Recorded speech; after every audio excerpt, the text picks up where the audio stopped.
Hello YouTube family, आप सभी बहनों को राधे राधे। बहुत ही प्यारी एक लाचारी गीत लेके आए हैं। बहुत ही पुरानी तर्ज है और बहुत ही अच्छी है। एक बार लाचारी गीत ज़रूर सुनिए। कि भूल गली नैहर के रहिया हो, पियऊ दिहला छोड़ाई। भूल गली नैहर के रहिया हो, पियऊ दिहला छोड़ाई। नैहर में रहली बहुत सुख कैली, नैहर में रहली बहुत सुख कैली।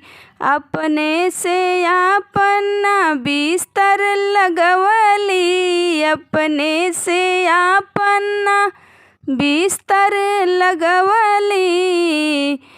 ससुरे में भैली नौकरानी हो, पियऊ दिहला छोड़ाई। ससुरे में भैली नौकरानी हो, पियऊ दिहला छोड़ाई। भूल गली नैहर के रहिया हो, पियऊ दिहला छोड़ाई। भूल गली नैहर के रहिया हो, पियऊ दिहला छोड़ाई।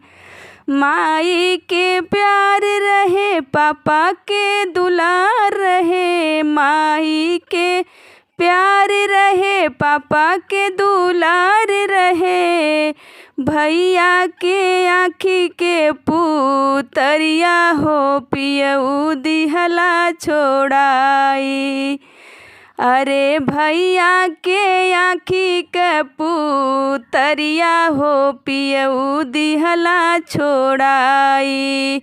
भूल गली नैहर के रहिया हो, पियऊ दिहला छोड़ाई।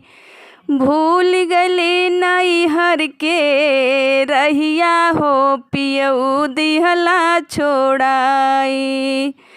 अरे ससुरे में सास ननद बहुत सतावे, ससुरे में सास ननद बहुत सतावे। लौरा देवरवा हो घर, लौरा देवरवा घर में झगड़ा मचावे।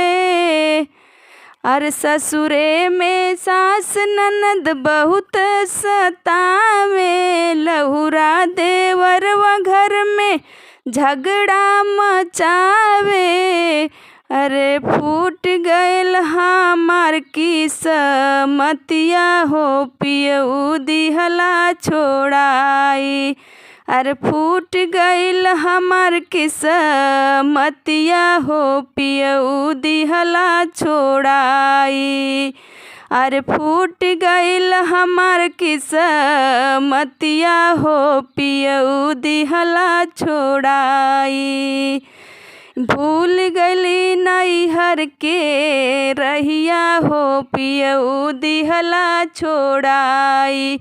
भूल गली नैहर के रहिया हो, पियऊ दिहला छोड़ाई।